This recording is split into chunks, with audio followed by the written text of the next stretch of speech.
I'm Sarah. And I'm Mike. Hello to all of our wonderful listeners wherever you are in the world right now. Mike, I tried to study on Tuesday evening. Tried? That doesn't sound good. Well, I sat down and I thought, I need the right music first. So I started making a playlist. Okay, that's normal. And then I spent maybe an hour finding the perfect songs. An hour? And then, after the playlist was perfect, I was too tired to study. So I just listened to the playlist. So you studied nothing, but you have a great playlist now. A beautiful playlist. Zero studying, but amazing music taste. But did you enjoy the playlist at least?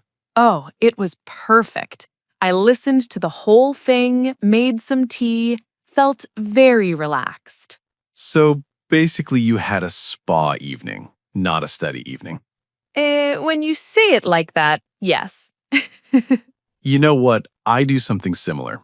I spend 20 minutes moving around my apartment trying to find the perfect spot to sit and study. Kitchen table, no. Sofa, no. Bed, definitely no, but maybe? We are so bad at this. The bed always wins, by the way, and then 5 minutes later, I'm asleep. And I think a lot of people listening right now are thinking, wait, I do that too. Because it's so common. We spend more time getting ready to study than actually studying. And that is actually a big part of what we want to talk about today. Yes, today we are talking about study routines, but not the perfect kind you see online, the real kind. The messy, honest, I tried, but my brain said no kind. Exactly. And while we talk, you'll learn some really useful English words and phrases that you can use to describe your study life. So stay with us, and if you enjoy learning with us, please subscribe to Everyday English Academy. Click that subscribe button and give us a like. It really helps us reach more learners like you.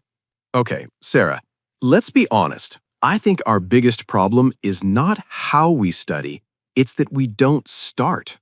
Yes, and there's a perfect word for that. Procrastinate. Procrastinate. That means to delay something important. You know you should do it, but you keep pushing it to later. Like, I'll start studying after dinner. Then after dinner, you say, I'll start after this episode. Then after the episode, I'll start tomorrow. and tomorrow never comes. The funniest part is the excuses people make. They become so creative when they procrastinate. Oh, I know. I can't study now because I haven't eaten yet. So you eat. Then, I can't study now because I just ate. I need to rest. The timing is never right. Never. I used to procrastinate so much. I would clean my entire apartment before studying. The kitchen, the bathroom, everything. Your apartment was clean, but your brain was empty. Exactly. And here's the funny thing. I knew I was procrastinating. I wasn't even lying to myself. I was just avoiding it. I think everyone does this. Quick question for our listeners. Do you spend more time planning to study or actually studying? Tell us in the comments. And don't be ashamed, we are all in this together. Okay, so let's say you finally sit down. You open your book or your laptop, you're ready. And then, Your phone. your phone. A message, a notification, a quick look at social media. And suddenly you space out for 30 minutes. Ooh, good phrase, space out. That means you stop paying attention. Your mind just leaves. You're looking at your book, but your brain is thinking about lunch. Or you're scrolling on your phone and you don't even realize how much time is passing. Your body is at the desk, but your brain is on vacation. Brain on vacation. I like that. And this is why a lot of people study for 2 or 3 hours but don't actually learn anything. Right, because if you space out half the time, it's not really studying. It's just sitting near your books. Sitting near your books. That's what I did in university. I sat in the library for 5 hours and learned maybe 30 minutes of material. I think everyone has done that. We think more time means more learning, but that's not true. No, it's not. What matters is how much you actually concentrate. And concentrate means to give your full attention to something. Really focus on it. And honestly, most people can only truly concentrate for maybe 20 or 30 minutes before they need a pause. That's normal. Your brain is not a machine. It gets tired. And this connects to another mistake I want to talk about: cramming. Oh, cramming. What does that mean? To cram means to study a lot of information in a very short time, usually the night before a test. Like eating a huge meal in 5 minutes instead of eating normally all week. Yes, your brain gets a stomachache. And the problem with cramming is you might pass the test, but you forget everything the next day. Because you didn't really retain the information. And retain means to keep something in your memory after you study it, like it stays in your brain. Exactly. When you cram, the information goes in fast and comes out fast. Nothing stays. I made this mistake for years, Mike. I would study everything the night before, feel confident, go to the exam, and then 2 weeks later, I remembered nothing. And that's the big difference between studying to pass and studying to actually learn. Right. If you want to retain information, you need to review it. And review means to look at something again, maybe the next day, then again a few days later. Each time you review, the information gets stronger in your brain. It's like a path in the forest. The more you walk on it, the easier it is to find. That's a nice picture. So, small sessions with regular review is much better than one giant cramming night. Okay, but here's the part I really want to talk about. What does a real study routine look like? Not the Instagram version. Oh, you mean the version where someone wakes up at 5 a.m., studies for 4 hours, runs 5 kilometers, and then studies more? Yes, that is not real for most people. A real routine is sometimes messy. Some days are great. Some days your brain just says, not today. And that's okay. The important thing is to commit to it. To commit to something means to decide you will do it seriously and keep going even on difficult days. Right. It doesn't mean being perfect every day. It means showing up most days, even if it's just 15 minutes. I like that, because I used to think if I couldn't study for 2 hours, there was no point. And that stopped you from studying at all? Yes, I would think, I only have 20 minutes. That's not enough. So I did nothing. But 20 minutes is more than 0 minutes. Exactly. Now I tell myself something small is better than nothing. And on most days, once I start for 20 minutes, I actually keep going longer. That's a trick a lot of people don't know. Starting is the hardest part. Once you start, it gets easier. It's like getting into a cold pool. The first second is terrible. But once you're in, it's fine. I hate cold pools, but yes, I understand the idea. And I think it helps to have a simple plan, not a big plan, just today I will study this one thing for this many minutes. That's it. Yes, because when you commit to something small, you actually do it. When you commit to something huge, you usually don't even start. Okay, I want to talk about something that happens to everyone, but nobody likes to admit: struggling. When something is just hard and you don't understand it. Oh, yes. To struggle means to find something very difficult. You try, but it feels like you're not moving forward. And when you struggle with something while studying, it's so easy to quit. You think, maybe I'm just not smart enough. But that's not true. Struggling is actually a sign that you're learning. Wait, really? Yes. If everything is easy, you're not growing. When something is hard and you keep trying, that's when your brain actually gets stronger. I never thought about it like that. It's like exercise. If the weights feel heavy, it means your muscles are working. If they feel light, you're not challenging yourself. So, struggling is good. It means you're trying to grasp something new. And to grasp means to understand something, especially when it's difficult. Right. And sometimes it takes days or even weeks to fully grasp something, and that's completely normal. I remember trying to learn English grammar. Some things I couldn't grasp for months, and then one day it just clicked. See? Your brain was working on it even when you didn't notice. So if you're studying something right now and it feels hard, don't stop. Keep going. Give your brain time. Exactly.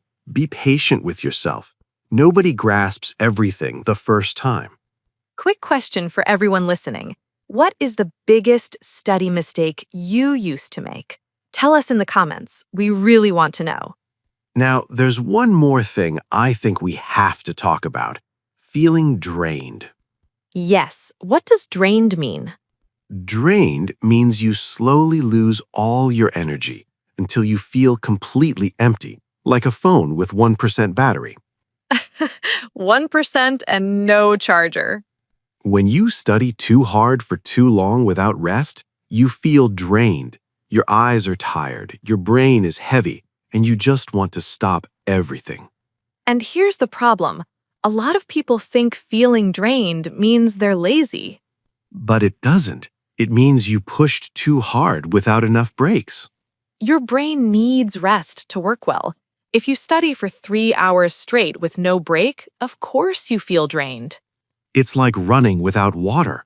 At some point, your body says, no more. So breaks are not a reward. Breaks are part of the process. That's important. Taking a short break is not being lazy, it's being smart. Even just 5 minutes. Stand up, drink some water, look out the window. That's enough to reset your brain a little.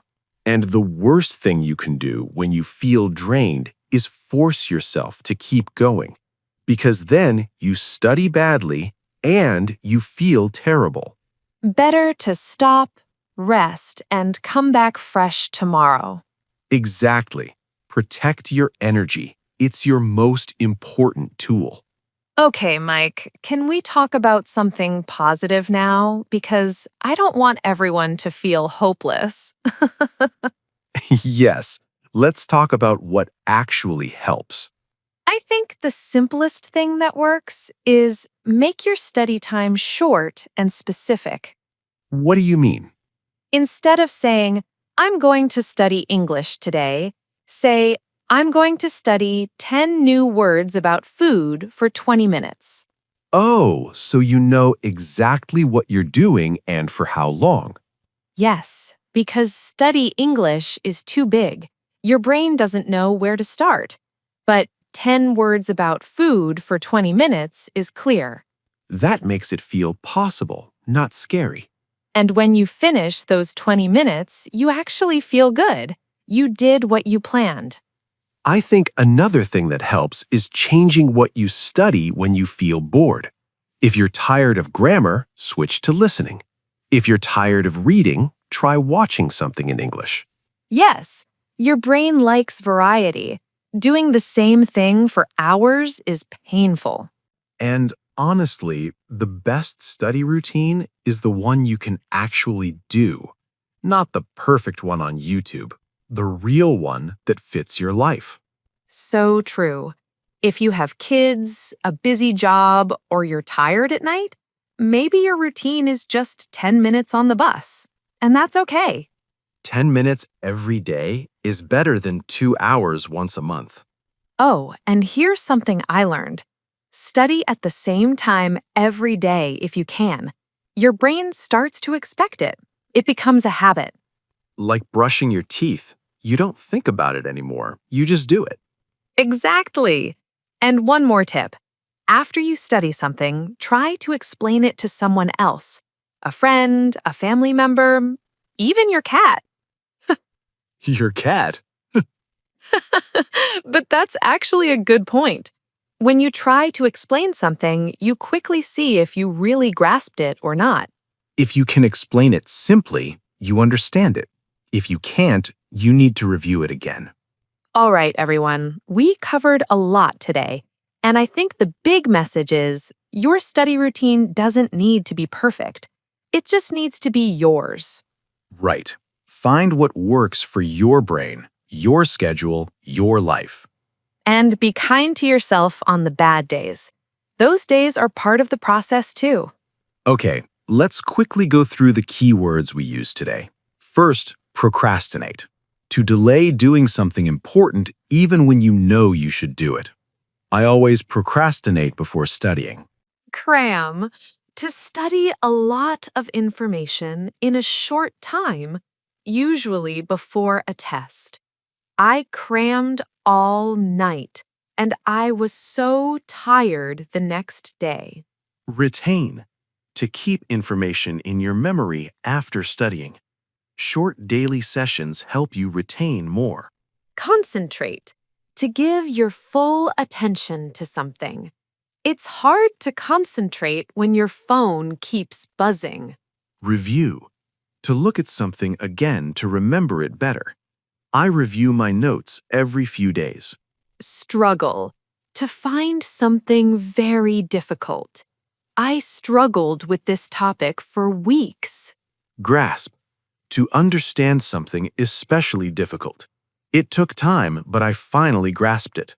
Commit to decide to do something and keep going seriously. She committed to studying every morning. Drained. Feeling completely empty of energy. After 4 hours of studying, I felt totally drained. And space out. To stop paying attention. Your mind drifts away. I spaced out during class and missed the whole explanation. All right, it's comment time. We want to hear from you. Write one sentence about your study routine in the comments. Just one.